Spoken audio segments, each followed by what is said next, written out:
ভালোবাসার মানুষদের সাথে কাটানো সুন্দর একটি দিন। আসসালামু আলাইকুম এভরিওয়ান, কি অবস্থা সবার? আমরা যারা পরিবার থেকে বাইরে থাকি তাদের কাছে প্রতিবেশীরাই একমাত্র আপনজন। সকালবেলা ঘুম থেকে উঠলেই আমরা যাদের মুখ দেখি, হ্যাঁ, সেই সব ভালোবাসার মানুষদের কথা বলছি। অনেক দিন ধরে ভাবছিলাম সবাই মিলে কোথাও ঘুরে আসা যাক, কিন্তু সময়ের অভাবে যাওয়া হচ্ছিল না। তারপরে সবাই মিলে ডিসাইড করলাম আমরা সবাই মিলে ঘুরতে যাব নাটোর রাজবাড়ি। নাটোর রাজবাড়ি বাড়ির কাছে হওয়া সত্ত্বেও খুব একটা যাওয়া হয় না, কারণ ওই যে ঠিক সময় হয়ে ওঠে না। রাজবাড়ির গেটে ঢুকতেই চোখে পড়লো ঘোড়ার গাড়ি, আর আমরা সবাই মিলে ডিসাইড করলাম আজকে রাজবাড়িটা ঘুরে দেখব ঘোড়ার গাড়িতে চড়ে। কারণ হলো আমাদের সবার সাথেই মিনি প্যাকেট রয়েছে, এগুলোকে কোলে নিয়ে তো আর হাঁটা সম্ভব না, তাই আমরা গাড়ি ভাড়া করে নিয়েছি দুইটা। আসলে সবাই মিলে একসাথে ঘুরে বেড়ানোর মজাই আলাদা। তো যাই হোক, বাচ্চারা তো খুবই এক্সাইটেড, আর আপনারা যারা ভ্রমণ পিপাসু মানুষ আছেন তারা অবশ্যই নাটোর রাজবাড়ি থেকে ঘুরে যেতে পারেন। আর পিচি বাচ্চাগুলো ঘোড়া দেখে একদমই ভয় পায় না, কি সাহস! তো যাই হোক, ঘুরতে ঘুরতে সবার তো গলা শুকিয়ে গেছে, বাইরে ভীষণ রোদ আর গরম, তাই গলাটাকে একটু ভেজানোর জন্য আমরা সবাই মিলে বসেছি একটু শরবত খেতে। তবে যাই বলেন, চাচার কিন্তু শরবত বানানোর স্টাইলটা জোস ছিল, তো সেটাই দাঁড়িয়ে দাঁড়িয়ে দেখছিলাম। আর বাইরে যা ভীষণ গরম পড়েছে, সব কিছু মিলিয়ে খুব বাজে একটা অবস্থা, কিন্তু তারপরেও ঘুরতে ভালো লাগছে, কারণ বেশ অনেক দিন পরেই একটু বের হয়েছি।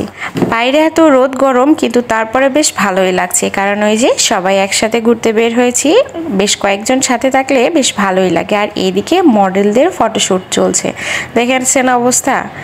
আর আমার মিনি প্যাকেটটা তো বেজায় খুশি, খুব একটা বাইরে বের হওয়া হয় না, তাই একটু বের হলেই আমার বাচ্চারা খুবই এক্সাইটেড। আর আজ তো তার খুশির শেষ নেই, কারণ তার বন্ধুরাও সাথে এসেছে।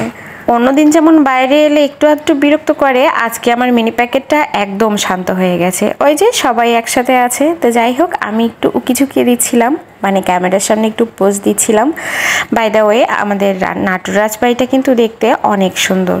তো যাই হোক, এদিকে ফটো সেশন চলছে, আর আমরা ঘুরতে ঘুরতে মোটামুটি মাগরিবের আজান দিয়ে দিয়েছে, তাই আমরা চলে আসলাম 4টাতে। ঘুরতে ঘুরতে তো বাচ্চাদের ক্ষুধা লেগে গেছে, তো যাই হোক, তাদের জন্যই আসা আর কি।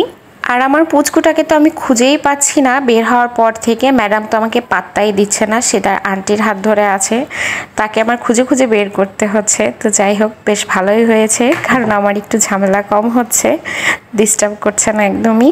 আর আজকে মিনি প্যাকেটটাও চুপচাপ আছে, সব কিছু মিলিয়ে বেশ ভালোই লাগছে। আসলে বাচ্চারা এরকমই হয়, বাইরে একটু বের হতে পারলে তাদের তো খুশির শেষ থাকে না, কিন্তু অবস্থা খারাপ হয় মায়েদের, কারণ এই যে কোলে নিয়ে অনেকটা টাইম কাটাতে হয়। তো পুচকুর পাপার সাথে থাকলে আমার জন্য বেশ ভালোই হয়, কারণ ম্যাক্সিমাম টাইম সেই বাবুকে কোলে নিয়ে রাখে, আমার রাখতে হয় না। তবে আজকেও ভালোই হয়েছে, কারণ বাবু একদমই জ্বালায়নি। বাই দ্য ওয়ে, এখানে আমরা খাবার অর্ডার করছিলাম, আর খাবার অর্ডার করে একটু বাইরে আসছিলাম, কারণ একটু ওই যে ছবি তুলতে হবে। আর আমাদের সাথে আরও ব্লগাররা ছিল। আর আমি ফার্স্ট টাইম আসলাম, এখানকার ডেকোরেশনটা আমার খুব ভালো লেগেছে, একদম ছবি তোলার জন্য পারফেক্ট ভিউ, তাই একটু ক্যামেরার সামনে বসে ঢং করছিলাম আর কি। আসলে এভাবে মাঝে মধ্যে নিজেকে সময় দেওয়াটা খুবই বেশি প্রয়োজন, একটু মাইন্ড ফ্রেশ হয়, বেশ ভালোই লাগে কিন্তু।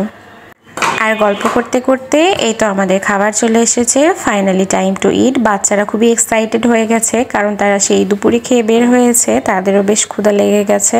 সবাইকে অনেক অনেক থ্যাঙ্কস, এত ব্যস্ততার মধ্যেও সবাই সময় বের করার জন্য, না হলে এত সুন্দর একটা বিকেল আমরা কাটাতে পারতাম না। সবাইকে অসংখ্য অসংখ্য ধন্যবাদ, এত রোদ গরম উপেক্ষা করে এভাবে ঘুরে বেড়ানোর জন্য।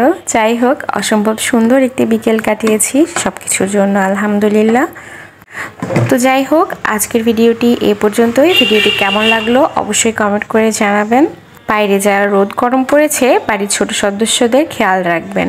আর বাই দ্য ওয়ে, এরকম আরও ভিডিও পেতে চাইলে আমার পেজটিতে এখনই ফলো দিয়ে রাখুন। ধন্যবাদ।